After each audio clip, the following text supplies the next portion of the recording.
Well, it's really amazing that I was able to meet you here. Uh, Yeah. yeah. Um, so yeah, I've been a fan of yours for a long time, and all the Likewise, research I that feel you've like I been know doing. you. I know. I've It's seen you, I've watched you, been impressed, and yeah, to meet you in person was great. Yeah, and it's been just so valuable to have your research to be able to present to patients, especially adolescents who have been really pushed aside by the healthcare system saying that you shouldn't be getting surgery, you should just be on these medications, and they haven't really been given many other options. And so being able to refer to your study and the success that you had has been just a game changer for me in my practice and just how I was thinking, how I was trained to think.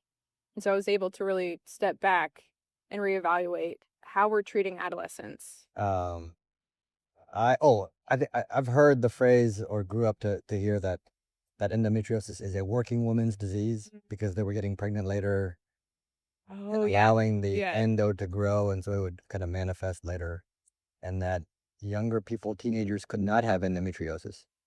And you and I know that that's absolutely not true. And so you mentioned this paper that we published, looking at treating endometriosis, cutting it out well, even the subtle forms Mhm. early. And if it's not there when you look back, then maybe you could do one and done surgery, and maybe you can do something early to protect future fertility. That's not the usual thinking, but I really subscribe to the phrase early diagnosis and treatment is the best prevention. Exactly, with this disease. Yes. And as surgeons, I mean, we benefit from easier surgery for us, and the patient benefits from that because it's shorter, and then they have more years of cycling ahead of them that they won't have to suffer for all those years. Yes.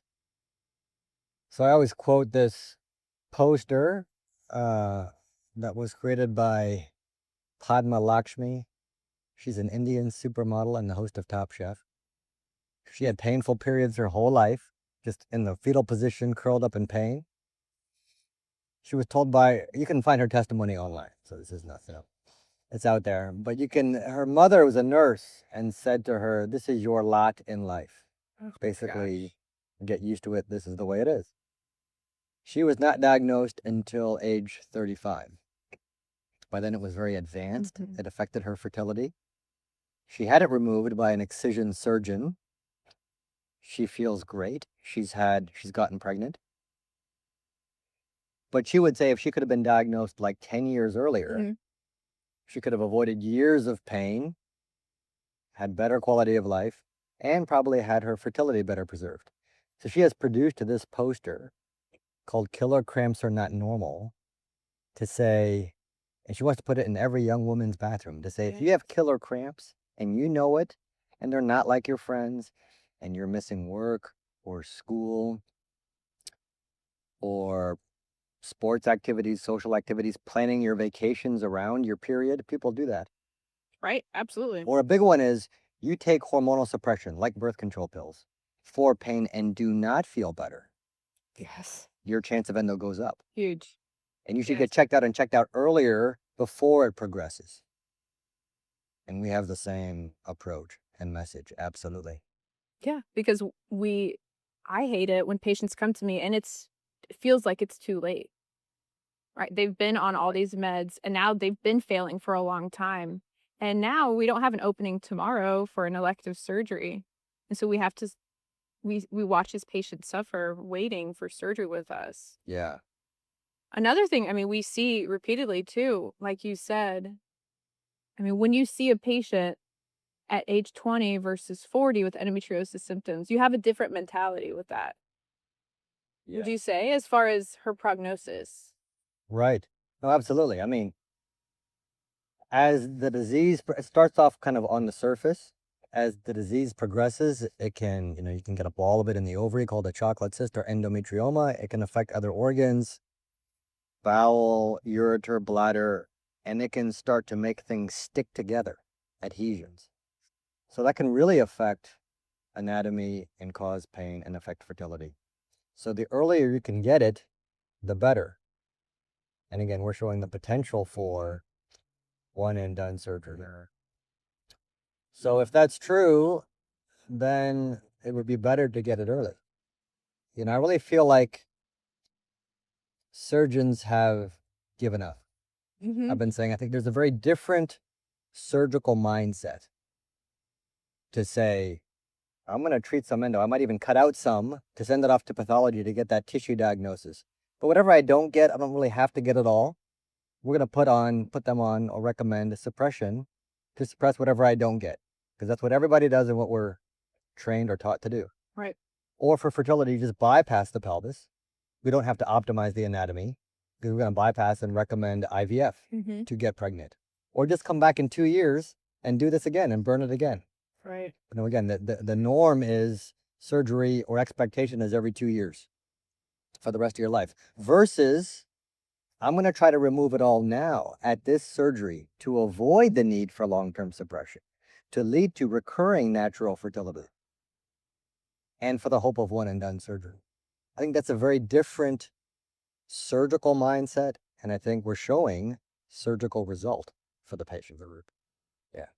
Absolutely. And once you see these patients and their results, it just makes us so passionate about that.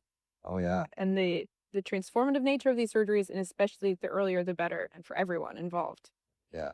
So you talked about really the stabbing pain, or what did you say for that poster for the Killer cramps are killer not cramps? normal. So, okay, I would say it's still, we need to get that information out there that killer cramps aren't normal, but more people know killer cramps aren't normal. What about everyone else that may have endometriosis symptoms or might be told they have silent endometriosis? What do you think is going on there? No, and that's great. And you really kind of opened my eyes to kind of be more aware of this as well. And we talked about how, the study that we showed that optimal excision or complete excision of all visible disease in whatever form and wherever found in younger patients. And oftentimes the disease is really subtle in younger patients. The classic description of what endo looks like is the black powder burn or gunpowder lesion. People think that that is later in the natural history, perhaps. It's more like burnt out endometriosis. And that the early spots, the early lesions, are really subtle. Oh, yeah. Harder to see, but might be more active even if they're less obvious. And those are being missed. They We've seem to be both very seen that, painful. yeah. And very painful. And very painful. So we were criticized when we showed this or published this paper saying that there's a potential for complete eradication of the disease if you treat it all in all of its forms, typical and atypical, even in younger patients. People said, well, how about invisible endo? That exists. So we had to address that, and so we published or presented this graph by Redwine and others that showed a series of like 10 to 15 studies that showed that the closer you look to the tissue, the rate of invisible endo goes down to almost zero. In the last study, it was zero. So the importance of near contact laparoscopy, and I would add to that in the last 10 years or so, the awareness of the more subtle atypical forms of endo, including deep retraction pockets, which we published on as well, and things like that. You have to treat all the different manifestations of endo for best results. So we're saying invisible endo does not necessarily exist. In a similar way, there's kind of the given notion or idea that silent endo can exist. And again, this is where you've kind of pushed me on that. To say that you can have endo without symptoms. And maybe that needs to be called into question. Maybe that's not true. And killer cramps are not normal, but a lot of other symptoms that maybe in particular young people have are also probably not normal. Bowel symptoms, fatigue, throwing up with your period, whatever it is, bladder symptoms. A lot of the other symptoms, young women in their 20s waking up at night to go to the bathroom. Right. YOLO, right? These young people are supposed to be living their best life at that age. Right. And if they can't function for whatever the symptom, that's not normal, and there should be a reason. And often it probably is endo. I always say patients come in all the time saying they or been diagnosed with IBS, irritable bowel syndrome. Yes. You know this too. Yes. And which is really a diagnosis of exclusion. Correct. We don't know what's happening, but you have some kind of inflammation or irritable bowel causing your symptoms. We often find endo, treat the endo, and the IBS symptoms either improve often or sometimes go away altogether. So I think there's at least overlap in symptoms and sometimes complete misdiagnosis. I see that all the time. IBS walking in the door. Yeah, absolutely. And same thing with interstitial cystitis, fibromyalgia, just fatigue. Right. A lot of these kind of chronic pain syndrome that every specialty has, there should be, it's just like infertility. Yeah. This idea that there's unexplained infertility. As somebody who went through it with my wife, to not get pregnant is already bad enough. Right. I've one thing I learned in going through it with my wife is that it's not fair. Mm-hmm.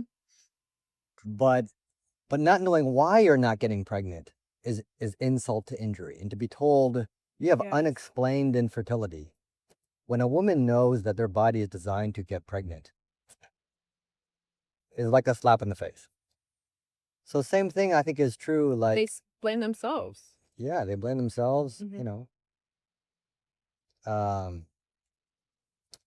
But young women, I think, are often kind of disregarded and not listened to. They're not feeling well or they don't really know what's going on, but they know something's not right.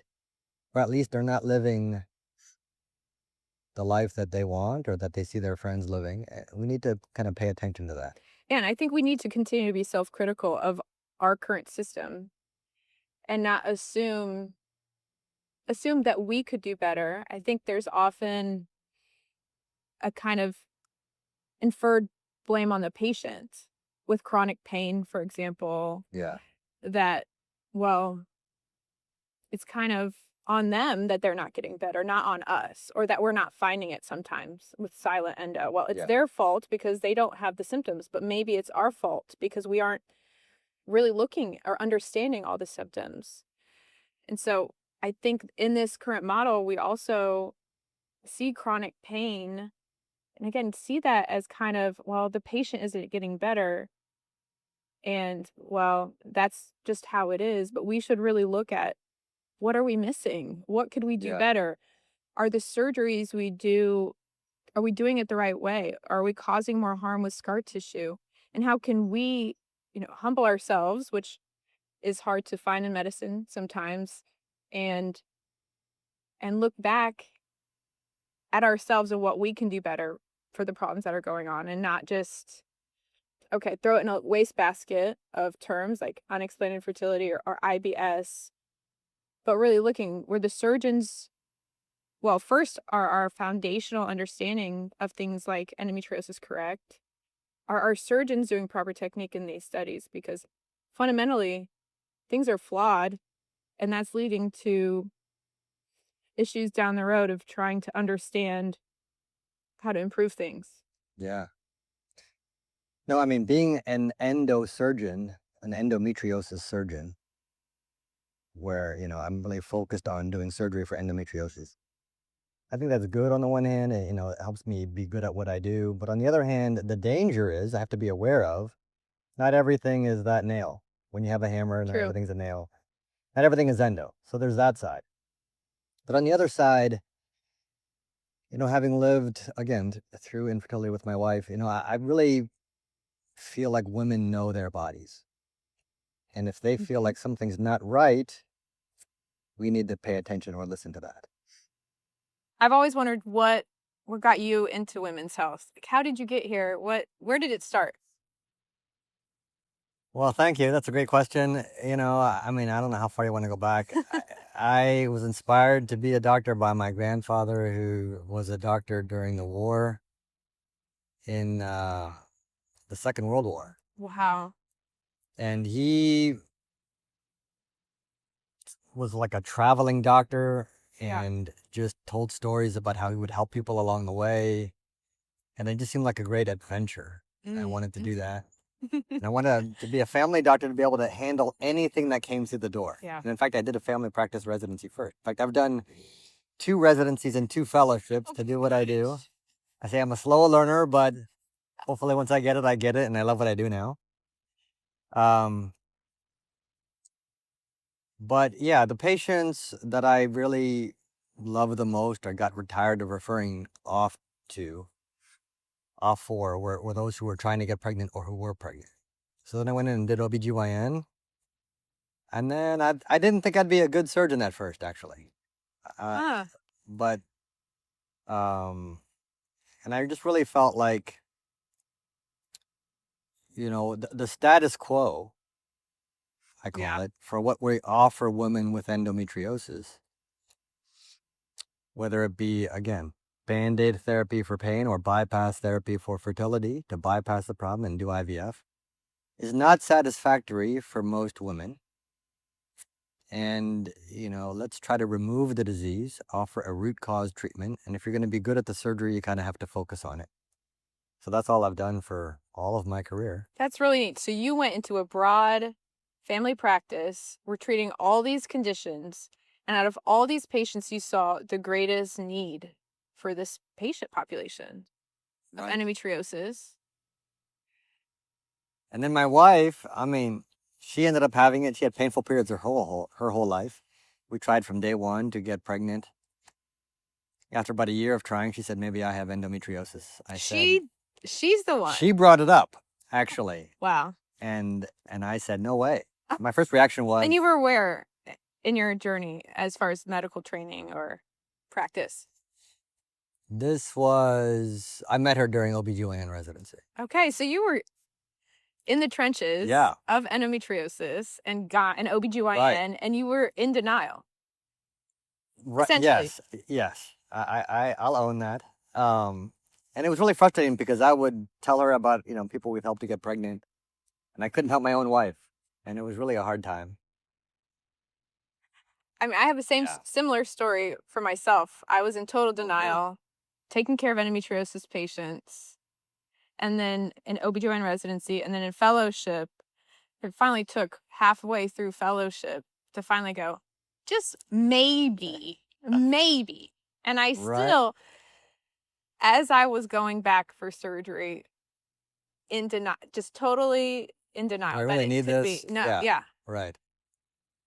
Wow, amazing, right? Isn't Doctors are the worst. We are the worst patients. Yeah. So she had 1 surgery to remove the endo, multiple surgeries to try to prevent adhesions. She was really prone to adhesions. But now she's pain-free, and we've had recurring fertility, praise God. So really, that is the whole MO or reason for Restore Center for Endometriosis, is to pay that forward. And so it seems that adhesions are also a big part of your story, and it's something that isn't on a lot of women's radar. And it's a big part of your passion now. That's your first interest in endometriosis now has grown into adhesions as well. Right. So for those who are aware, I decided to do the FMIGS fellowship, the fellowship in minimally invasive gynecologic surgery, to be good at minimally invasive surgery without a big incision, to be able to remove the disease and do that well. I've also been, I went to go work with Dr. Hilgers 3 times. We published together. And, the mainstay of surgical NAPRO technology, natural procreative technology, as an approach of restorative reproductive medicine, is to prevent adhesions. So I've always wanted to combine the best of both. And I really think that one should not compromise the other. I really feel like you should remove all the disease, whatever it takes, and then prevent adhesions, whatever it takes. And in the whole discussion about, one and done surgery, which no one thinks is possible. Again, there's no cure, nobody's perfect. I never guaranteed to patients they cannot need to have surgery again or get pregnant. But I would say we should be striving for that for patients. as Right. centers of endometriosis or surgeons that treat endometriosis. And the way to get there is to combine the best of optimal excision and adhesion prevention. And you have to do both well, Right. as you do. Right. I mean, just because it's not, it seems difficult or it seems impossible, it doesn't mean we shouldn't strive towards it. Right. It doesn't mean there aren't people that achieve outcomes like that many times. Yeah. It's different than, obviously, you can't ever guarantee anything in life, especially with this crazy disease. But we should be striving to give these patients the best type of care. Well, I feel like we need to do better for women with endometriosis. It's so common. I always say there's a TED talk called The Most Common Disease You've Never Heard of by Sarah Cohen. That's endometriosis. And yet the treatments that are offered, the status quo, whether it be bypass therapy or Band-Aid therapy, is not satisfactory to most women. And really, it's a very unique disease in that to treat the disease, we don't actually remove the disease. We do other things. Right. We're trying to cover it up. We're trying to bypass it. Or even for surgery. The gold standard, or not gold standard, what people would say is definitive surgery for endo as a disease is to remove other organs. Right. To remove the uterus and the ovaries, which are often normal. What disease is there like that? How did we get to that place? I don't know. I mean, that seems... Why not remove the disease? That's what we're taught. Find the Right. problem and fix it. And so I think it's actually a great moment to be talking about root cause treatment to actually remove the disease. That takes time. It takes training. We have to train others. Again, that's the bottleneck. But that resonates with patients. And there's really, I think, a desire for that. When you say that to patients, we can remove the disease and it takes time to do that, but we can try to do that and do that well. That really tracks with them. But not everybody in the medical field is on board with that. Right. And that's interesting because, there's a lot of money in big pharma and IVF and Lupron and suppressive medications. exactly. Yeah. Which is chemical castration. Yeah. Right. So, yeah, instead of cutting out the ovaries, we're essentially cutting them out with medication. Yeah. And what I've noticed with those patients long term, they suffer more. So these women are kind of doomed for life then, because some of them that have been on those very potent suppressive Well, we're not cutting it out. medications. And that's the whole thing. So, Yeah. there's this new FDA approved medication for endometriosis associated pain. FDA approved. Great, right? Right. Orilissa. Right. And now the next iteration is Myfembri, which is simply Orilissa with add-back. Oh, is it? Yeah. But these are just Lupron made into a pill. Correct. Lupron being an injection made into a pill that you can take every day. So women are not being told what these medications are actually doing. So I learned this concept from a urologist who said it's really Lupron is causing a state of chemical castration. Mm-hmm. Why? Because they give Lupron to men with prostate cancer. Lupron is the drug that they're using as a puberty blocker. Right. And now they're giving this to young women as a pill, even 18, and saying this is great for your endo pain, but they're not telling them what it's actually doing. Right. The side effects can be severe, the least of which are menopause symptoms. Right. Least. They can be like going crazy. So there's a Lupron Victims Awareness Hub online where 20,000 women talk about their serious side effects with Lupron. I think it's just a matter of time before we see that with Orilissa or Myfembri, because it's the same type of medication. Yeah. Now, it's worse. So he told me this 2 years ago about chemical castration is what Lupron is actually doing. Last year, he told me, in the most recent guidelines on prostate cancer, like expert opinion national guidelines on prostate cancer, they're now saying that 6 months of Lupron is as good as long-term Lupron. They give Lupron after the surgery for prostate cancer and radiation. Okay. to keep it away as adjuvant therapy. 6 months is as good as long-term Lupron. What does that mean? That means short-term Lupron for 6 months is having lasting effects Yeah. on prostate cancer. What is it doing to young women and their future fertility? Yeah. This is And their crazy. bones. And their bones, like you were saying, like there's other effects that Lupron is having because it's inducing a state of chemical castration artificially. Right. So there can be all kinds of downstream effects that we're not aware of. Well, there's no evidence of benefit for fertility. Absolutely. Which I don't think patients are aware of that. It's still tried all the time to give 6 months of Lupron to help future fertility, and that has not been shown to be true.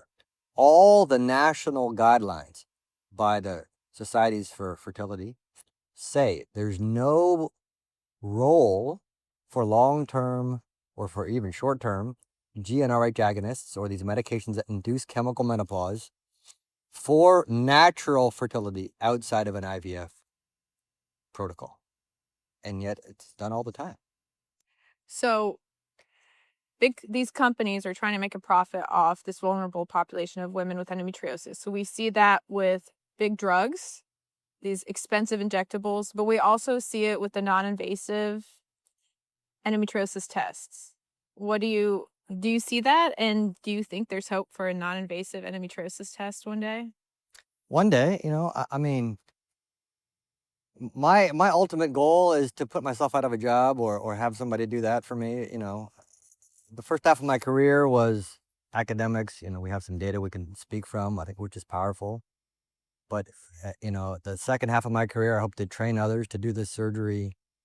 The bottleneck is there's not enough people to do the surgery. But surgery is surgery. It's very intensive. It takes time.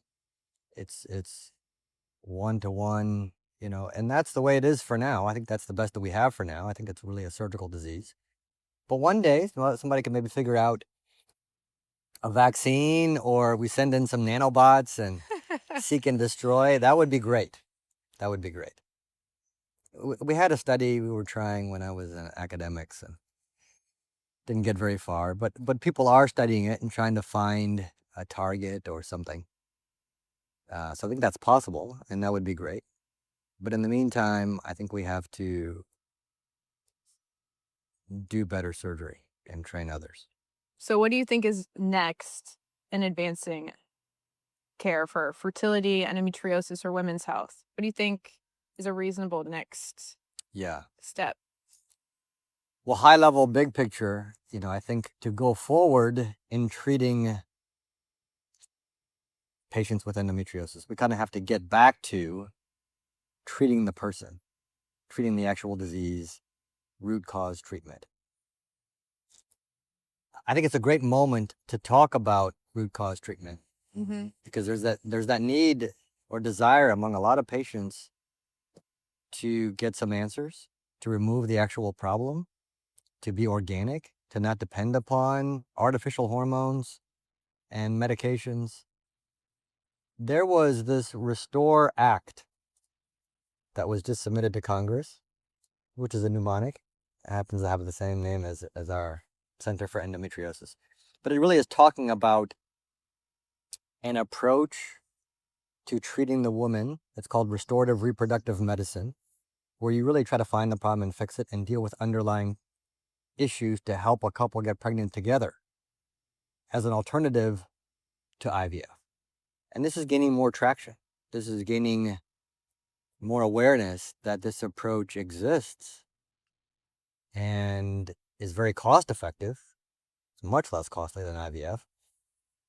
And in the process, you get answers and patients feel better. Right. I think there's a direct correlation between wellness and fertility. Absolutely. So that's kind of big picture, and kind of drilling it down. Again, I think it's trying to find ways to do better surgery, to optimize the hormones better, to do some of the, I think the third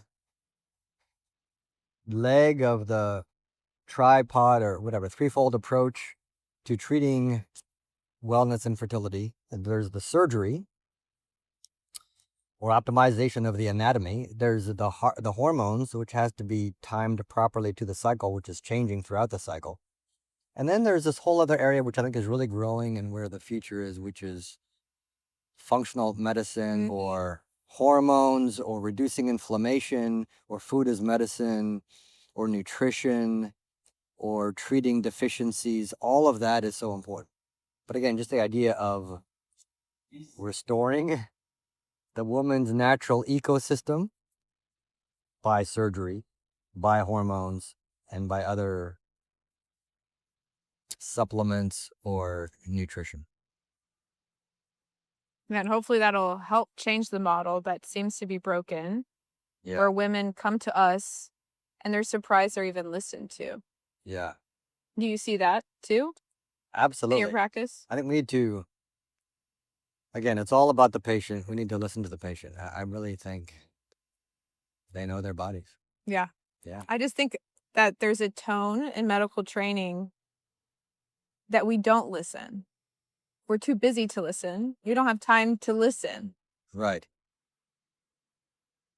Yes.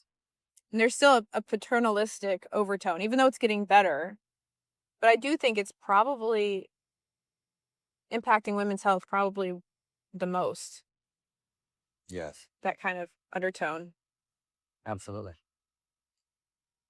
And hopefully, one thing I think that would help with that is stepping back and looking at the big picture of that organ removal being incentivized by the health insurance companies. I mean, I think that is perpetuating this type of model. If we could look at the healthcare system from how just removing organs is such a quick fix and incentivized by the system right now.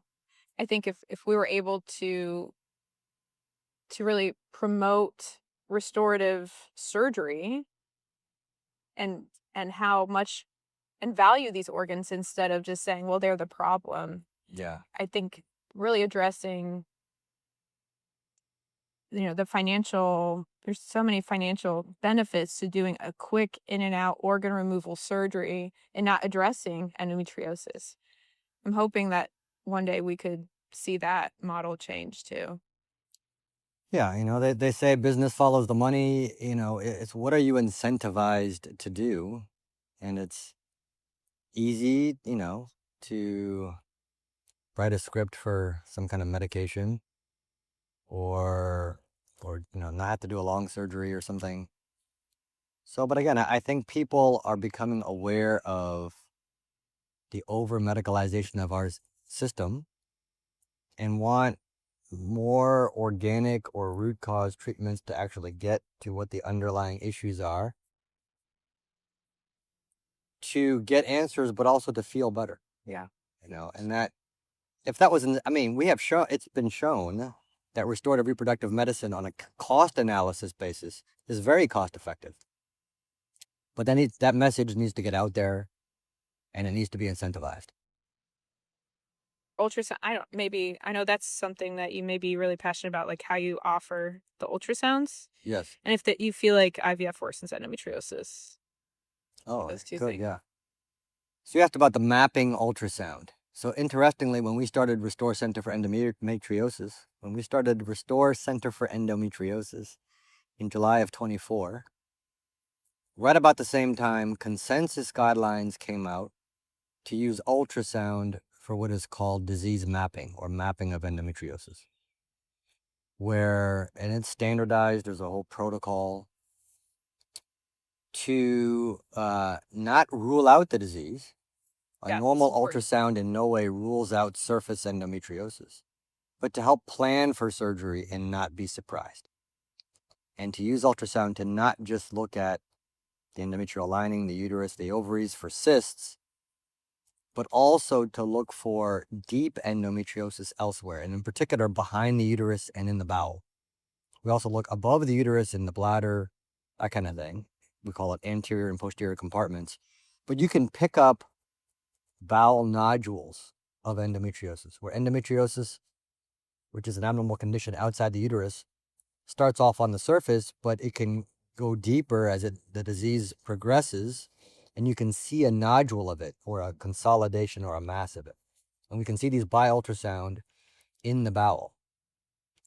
So that helps us plan for surgery. It's a special protocol and involves a rectal prep to empty out the very end of the rectum before the ultrasound. We had a great case a couple of weeks ago where, based upon the operative note and the color photos from her previous surgery, it really looked like stage 2 endometriosis, or just surface endo. But and my exam was negative, was normal. But by the ultrasound, she had 3 nodules in the bowel. So we had done this surgical planning visit, we call it, the day before surgery. We had her bowel prepped, which was not the original plan, and had the bowel surgeon on call. And she had a bowel resection and feels great. But that would have been missed otherwise. Right. So these people who are very good at this disease mapping, or mapping of ultrasound, by ultrasound, say that you should never be surprised. And you should be able to plan for surgery. So how many centers would you say have these specialized imaging capabilities? Few, but there's more and more. So I saw it for myself and learned a little bit about it myself by visiting a center in Brazil. Wow, kind of a fun trip. Wow, you had a good travel across the world. Yeah, and Dr. Abrao, I'll give him kudos. He published a whole series of studies really showing that mapping ultrasound with rectal prep is as good as MRI, where the MRI is done properly. Even MRI, we have a lot of patients come from out of state, more patients from out of state than in state. And so I used to order a lot of, MRIs to see if they have deep disease. Right. Yeah. Inevitably, or often, it was as normal and there's deep disease. So, but the gold standard at the time was MRI done well. And he showed that mapping ultrasound with rectal prep was as good as MRI. Other centers now are doing it. In the US, Mayo has a group that's pretty good. In Canada, there's a guy who's really good, who's training my sonographers, Dr. Leonardi. Yes. In Canada. Mm-hmm. So there are more and more centers around, and more and more people being trained. In fact, interestingly, I just heard that at the AAGL, the conference I go to every year, the American Association of the Gynecological Laparoscopists, they have these special interest groups. 6. There's a new one being created just for pre-surgical ultrasound. It's fantastic. So that might be the next frontier that we need. Maybe. And non-invasive, relatively, and surgical planning to promote one and done. I always say, just from a basic, surgical perspective, the more you can plan for surgery and not be surprised, not be rushed, have enough time, have the patient properly prepared for the surgery, have the people around you need, the better the procedure goes. The most controlled, predictable environment possible. That's how you have a good surgery. I always say boring, uneventful in surgery is great. It is. I'll take that all day. We want a boring life. We don't want to be an interesting case in medicine, ever. That's right. Ideally. Especially from the patient perspective. Yes, yeah. And then, do you notice anything in patients that have had IVF? Do you have any guess on how that could impact endometriosis? Maybe they're using high levels of hormones in a way that's very artificial, and they're artificial hormones. Right. That's a good point. They're not trying to restore physiological levels of hormones, and they're not trying to use bioidentical hormones. So is it making endometriosis worse? Maybe. I think really people feel like IVF is the be-all, end-all. Mm-hmm. And it's really not. And more patients are being referred for surgery as either a potential option to IVF in the hopes of natural fertility, or even for the sake of IVF, just to make the point that the more you can optimize the anatomy, the better everything goes. Right.